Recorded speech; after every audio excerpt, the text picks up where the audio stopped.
Il y a des animaux que j'adore, qui sont les corbeaux, qui sont les loups, qui sont les chouettes, qui sont les rapaces en général. Et pour faire plus petit, disons, les araignées, les scorpions, tous ces animaux, on les considère comme des mal-aimés. Garde-le dans l'ombre. Non, bouge pas. Voilà. 22 heures dans l'enceinte d'une entreprise de Stein en Seine-Saint-Denis.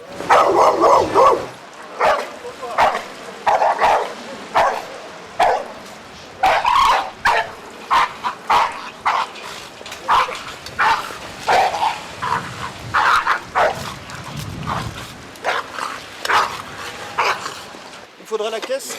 Je vais par ici. Viens derrière. Allez.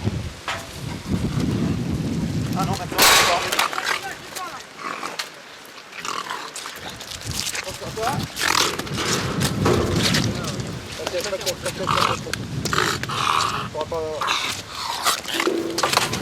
Allez, baisse. Voilà, baisse. Stop. On lève un peu. Impeccable. Vous êtes vraiment efficace, c'est super. Très courageux, hein. Mais dites-moi, vous n'êtes même pas protégé? Non. Ben, Non, mais bon. bravo, allez, entrez, je vous sers un café. Allez-y. Le fort de la Briche à Saint-Denis. Il est le siège de la 26e compagnie des sapeurs-pompiers de Paris. Une compagnie composée de 120 hommes.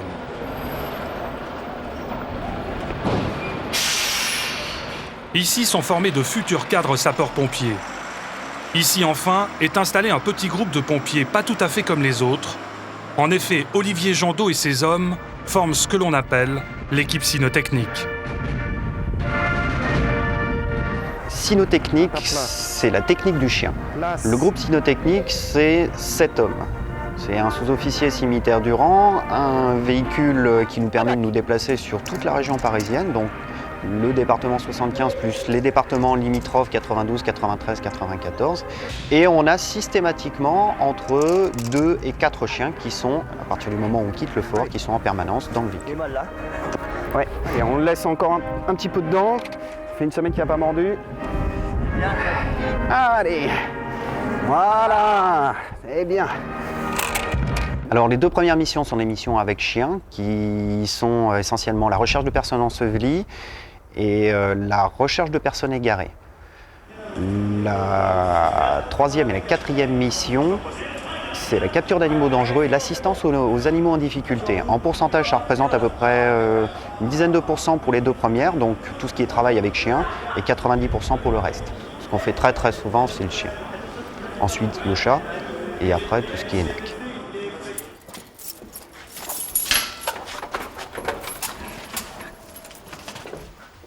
Son logement au sein de la caserne, le responsable de l'équipe cynotechnique Olivier Jandot le partage avec ses 2 animaux de compagnie. L'un d'apparence classique, l'autre d'aspect plus exotique. Pose ta tête. Voilà. Ça, c'est un chien. Et ça, c'est ce qu'on appelle depuis peu de temps les nouveaux animaux de compagnie.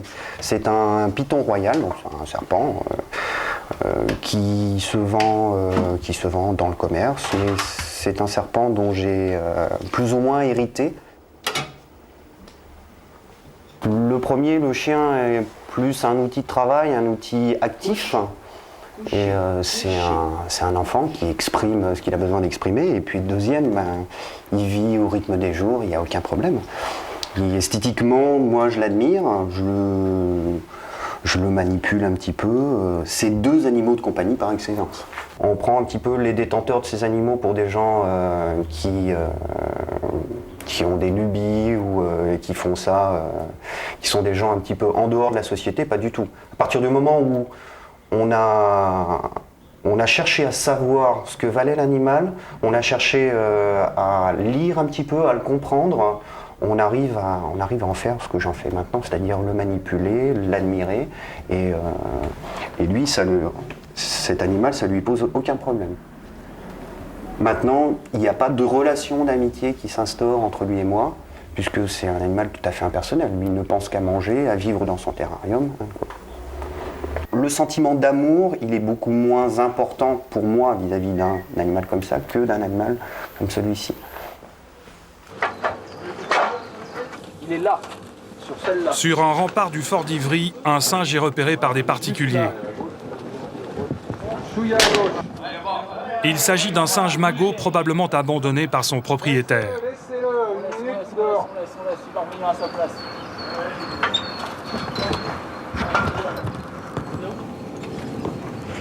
Les conditions de capture obligent les pompiers de l'équipe cynotechnique à jouer les équilibristes.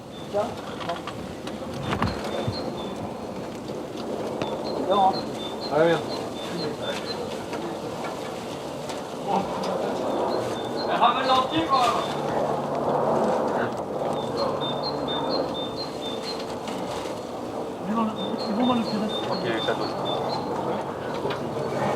Attention.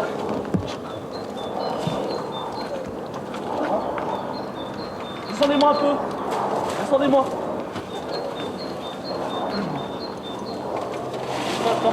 Ouais, descendez jusqu'en bas. Descends-moi jusqu'en bas.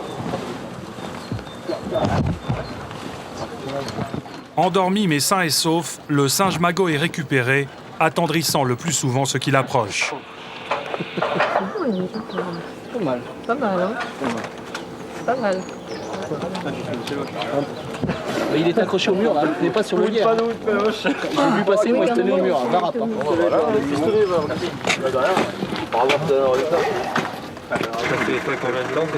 Plus tard, dès l'injection de l'antidote, le singe se réveillera. À quel sort sera-t-il alors livré?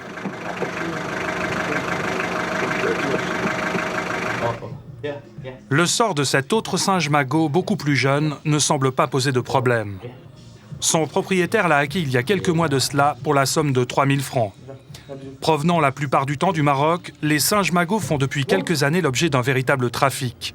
Un trafic lié à l'engouement pour ces animaux, si craquants quand ils sont tout jeunes, et apportant à leurs propriétaires une sympathique touche d'originalité.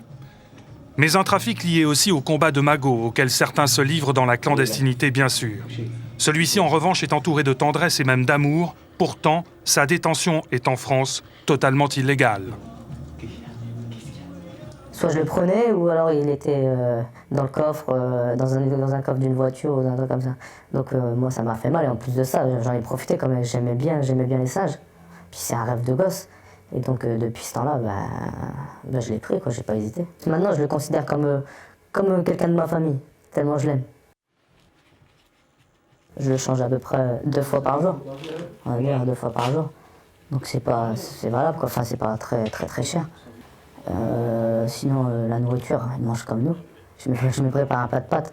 Et si je lui en donne un petit peu, quoi. Donc il n'y a pas un plat de pâtes, des fruits, tout, il mange tout. Des chips, tout. Tout comme nous. Des fruits, tout. C'est le petit prince, ça. Ouais. C'est un bébé.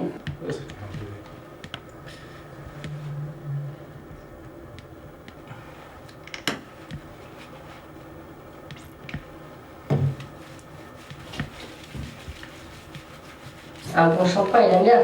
Ouais.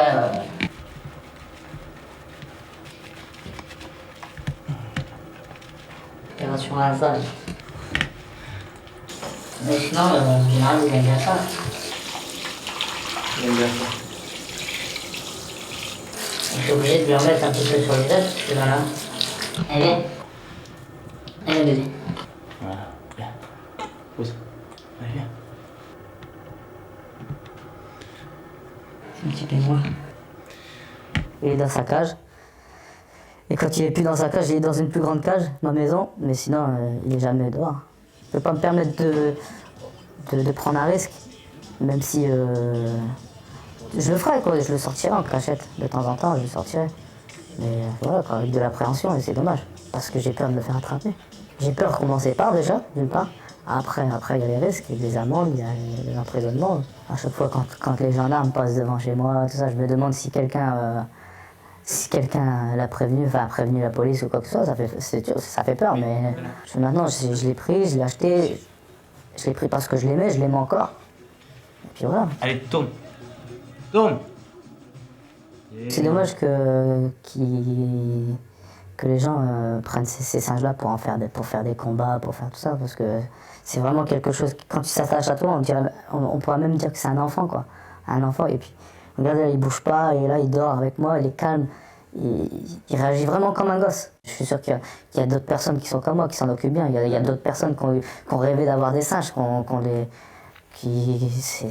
c'est obligatoire. Enfin, je suis pas le seul, quoi. Je suis pas le seul à aimer un singe, à m'en occuper, j'en suis sûr. J'en suis sûr.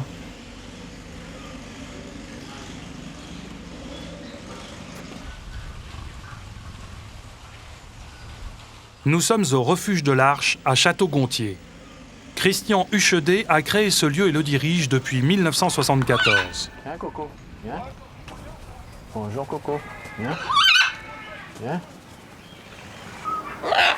Chaque année, 100 000 personnes visitent l'Arche. L'Arche et ses 800 animaux, plusieurs centaines d'espèces au total.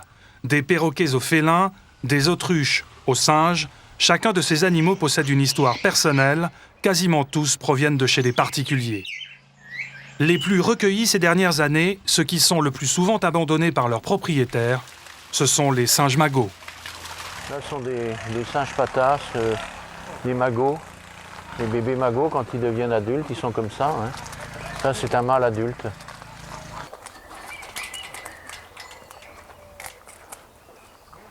Donc ces singes sont des magots dont on parle beaucoup en ce moment. Ils proviennent du Maroc et sont importés le plus souvent illégalement. Généralement au Maroc, ils sont vendus quand ils ont quelques mois, donc ce sont d'adorables peluches vivantes. Mais les gens les achètent souvent garantis comme étant des singes qui ne grandiront jamais. Et on les a même qualifiés de ouistiti dans certains cas. Il est évident que lorsqu'on voit un mâle adulte comme celui qui est là, on imagine ce que ça devient dans un appartement. D'ailleurs, c'est absolument impensable d'avoir des animaux comme ça en appartement. Mais même tout petits, lorsqu'ils n'ont que quelques mois, évidemment, ils ne sont pas agressifs, ils n'ont pas les canines qu'ont les adultes. Donc ils ne sont pas dangereux a priori.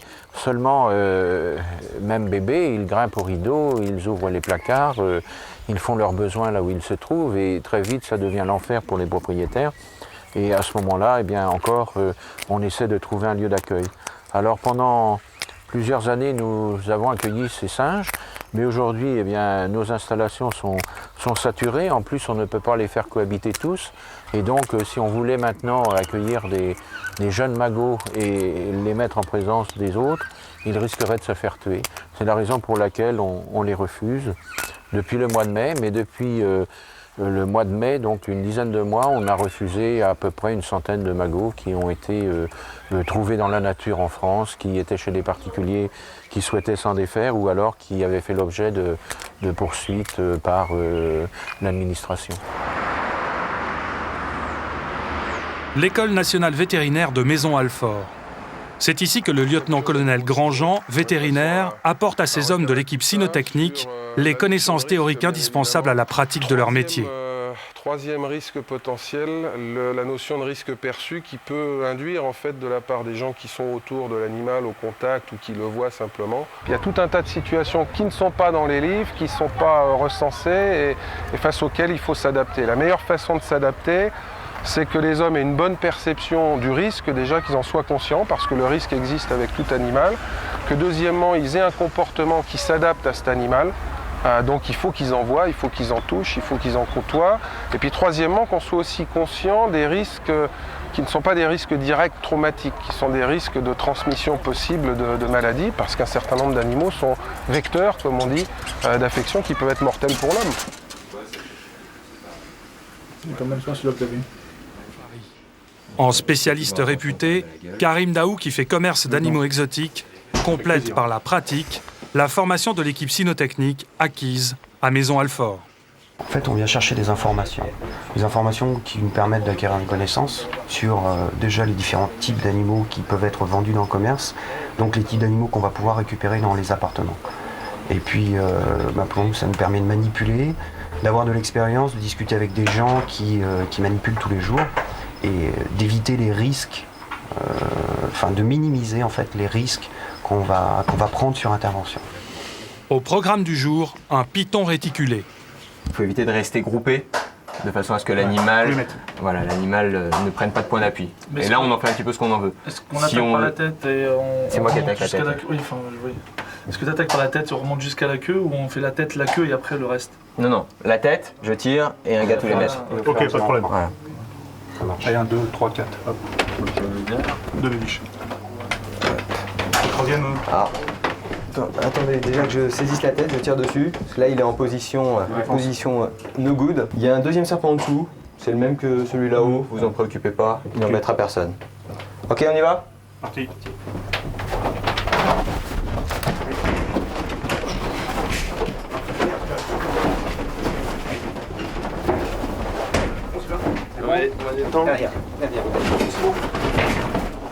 Alors ça, une musculature assez incroyable. Voilà. Là, c'est bon, il est maîtrisé, là. Là, c'est bon. C'est un animal qui fait quelle taille, quel poids? Là, c'est un animal qui pèse plus d'une cinquantaine de kilos. Il faut savoir que ça peut faire le double. Et c'est un animal qui doit mesurer approximativement autour de 5,50 m, peut-être 6 mètres. Donc là, la détente peut être très puissante. Il est nécessaire d'éviter d'avoir quelqu'un devant. Ça peut occasionner des morsures assez sévères, nécessitant pas mal d'interventions par la suite. Je me souviens d'une intervention, on a fait un iguane qui devait faire dans les 2 mètres de long dans une ville de région parisienne que je ne citerai pas. Et cet iguane, à l'origine, il était arrivé, il était tout petit, pour faire plaisir aux petits enfants. Hein. Et puis en bout de course, il fait 2 mètres, il occupait la moitié de la chambre de l'enfant, et puis il se sauve, il est en pleine rue. Et ça, c'est un animal qui est réellement dangereux. Et dangereux, dangereux. Le danger, les risques, les hommes de l'équipe cynotechnique ne peuvent pas les ignorer. Pris en charge par le vétérinaire brigade. Comme ici à Pierrefitte-sur-Seine, face à un sanglier sauvage égaré de façon incompréhensible dans l'enceinte d'un lieu public.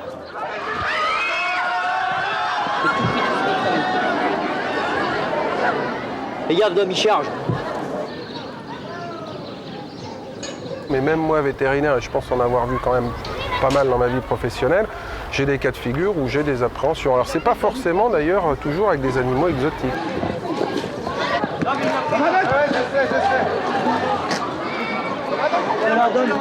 Dom, regarde, j'ai plus là. Carmelo, t'es pile poil ici. Carmelo, t'es pile poil.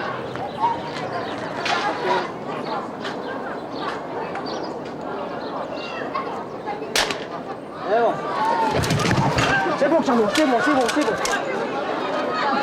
Dom, il y a de l'autre côté. Il y en a une là et une verte à main normalement. Endormi par une seringue hypodermique, le sanglier est finalement capturé. On a le filet, Dom. Eh, Moumous! C'est bon, là tu peux lâcher. Merci d'être venu. C'est vrai, c'est la même alors. Chef, je vous avais dit qu'on mangerait du sanglier ce soir. Un bon civet là. En dépit de quelques plaisanteries, il sera relâché en forêt.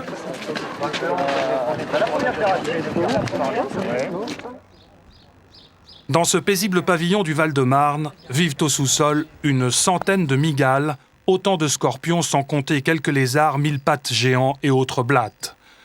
Gérard Dupré est collectionneur de mygales et de scorpions depuis 20 ans. Attiré par les animaux mal aimés ou laissés pour compte, il est aujourd'hui ce que l'on appelle un amateur éclairé. Ils sont vivaces. Il y a des animaux que j'adore, qui sont les corbeaux, qui sont les loups, qui sont les chouettes, qui sont les rapaces en général. Et pour faire plus petit, disons, les araignées, les scorpions, tous ces animaux, on les considère comme des mal-aimés. Depuis des siècles et des siècles, on a tissé des tas de légendes sur eux, on leur a attribué des tas de méfaits qui, pour la plupart, ils en sont vraiment très, très éloignés. Et c'est peut-être ce côté, moi, qui m'a attiré chez eux. Ma chienne, elle arrive d'un centre, elle n'a pas été achetée dans un chenil, elle arrive de la SPA. Pour vous donner un exemple, des tas d'animaux là ont été recueillis. Les tortues de Floride qui sont dans mon jardin, c'est des bêtes recueillies. Et il y a des gens qui achètent des mygales et puis au bout de 6 mois, ils s'en désintéressent, ils oublient de les nourrir ou ils ne savent pas comment faire aussi. Ou il suffit qu'ils tombent sur une femelle qui est pleine, ils se retrouvent avec 300-400 bébés tout d'un coup. Donc qu'est-ce qu'ils font? Ils les lâchent, quoi. Et là, dans nos pays, une mygale qui est lâchée dans la nature, un scorpion, je dis pas, mais une mygale lâchée dans la nature, elle est condamnée, quoi. Ou condamnée éventuellement à aller chez le voisin, si vous êtes en appartement, ce qui est un autre problème.